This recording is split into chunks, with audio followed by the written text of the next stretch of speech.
ჩორჩანას ეპიზოდთან დაკავშირებით პროკურატურაში გამოკითხვები გრძელდება. დღეს უწყებაში გამოკითხვაზე მივიდა რეგიონული განვითარებისა და ინფრასტრუქტურის ყოფილი მინისტრი მაია ცქიტიშვილი. მანამდე უწყებაში იმყოფებოდა ალექსანდრე ლომიძე, რომელიც პროკურატურის ინფორმაციით სოფელ ჩორჩანას მკვიდრია. მან ჟურნალისტებთან საუბარში თქვა, რომ საგუშაგოს ჩადგმის შემდეგ ადგილობრივმა მოსახლეობამ დაახლოებით 120 ჰექტარი ტყე დაკარგა. ჟურნალისტის შეკითხვას, რომ როგორც ამბობენ, საგუშაგოს ჩადგმამდე ოკუპანტები გადადიოდნენ ამ ტყეში და ნიშნავდნენ ტერიტორიას, ლომიძემ უპასუხა, რომ ამასთან დაკავშირებით ინფორმაცია არ გააჩნია. ჩორჩანას ეპიზოდთან დაკავშირებით პროკურატურაში მიმდინარე გამოძიების ფარგლებში გუშინ მთავრობის ადმინისტრაციის ყოფილი უფროსი კახი კახიშვილი, ასევე წულუკიანის კომისიის წევრი და სახელმწიფო უსაფრთხოების სამსახურის უფროსის ყოფილი მოადგილე ალექსანდრე ტაბატაძე გამოიკითხნენ. უფრო ადრე კი გამოიკითხა ყოფილი შინაგან საქმეთა მინისტრი ვახტანგ გომელაური, რომელმაც თქვა, რომ ჩორჩანას საგუშაგოს დადგმა მასთან შეთანხმებული არ იყო. ამავე საქმეზე გუშინ გიორგი გახარია წულუკიანმა კომისიაზე მეორედ დაიბარა. მივა თუ არა გახარია ქართული ოცნების პარლამენტში უცნობია.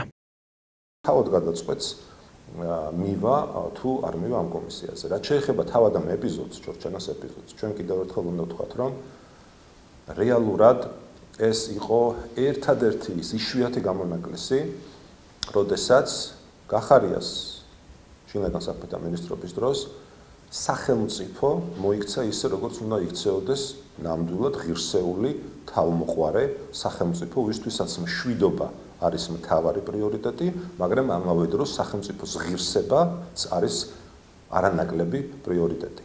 და დღეს, როდესაც ჩვენ გვაქვს ვითარება, რომ სახელმწიფოს ინტერესების დაცვის გამო, ჩვენი მოქალაქეების ინტერესების დაცვის გამო, ჩვენი მიწის ტერიტორიების დაცვის გამო, გადადგმული ნაბიჯებისთვის ცდილობენ ყოველ შემთხვევაში, რომ გაასამართლონ ადამიანი. რა თქმა უნდა, ეს ვერანაირად სხვანაირად ვერ შეფასდება თუ არა პოლიტიკური შურისძიება. პროკურატურაში გამოძიება საბოტაჟის, დამამძიმებელ გარემოებაში საბოტაჟის მცდელობის, უცხოეთის ორგანიზაციისათვის და უცხოეთის კონტროლს დაქვემდებარებული ორგანიზაციისათვის მტრულსაქმიანობაში დახმარების და საქართველოს კონსტიტუციური წყობილების და ეროვნული უშიშროების საფუძვლების წინააღმდეგ მიმართული საქმიანობისთვის ფინანსების მობილიზების ფაქტზე მიმდინარეობს. უწყების ცნობით, მიმდინარე გამოძიების ფარგლებში სხვა საკითხებთან ერთად შესწავლის საგანს წარმოადგენს 2019 წლის 24 აგვისტოს სოფელ ჩორჩანასთან საოკუპაციო ხაზის გასწვრივ შინაგან საქმეთა ყოფილი მინისტრის გიორგი გახარიას მიერ განხორციელებული ქმედება. წულუკიანის კომისიის წევრები ამტკიცებენ, რომ გახარიამ საოკუპაციო ხაზის სიახლოვეს პოლიციის საგუშაგო თვითნებურად დააშენა, რითაც ახალი ომის საფრთხე შექმნა. გახარია კი ამტკიცებს, რომ საგუშაგოს შესახებ ყველაფერი იცოდა და საკითხზე 4 სამინისტრო მუშაობდა. მისივე თქმით, საგუშაგოს აშენება ერთადერთი სწორი გადაწყვეტილება იყო.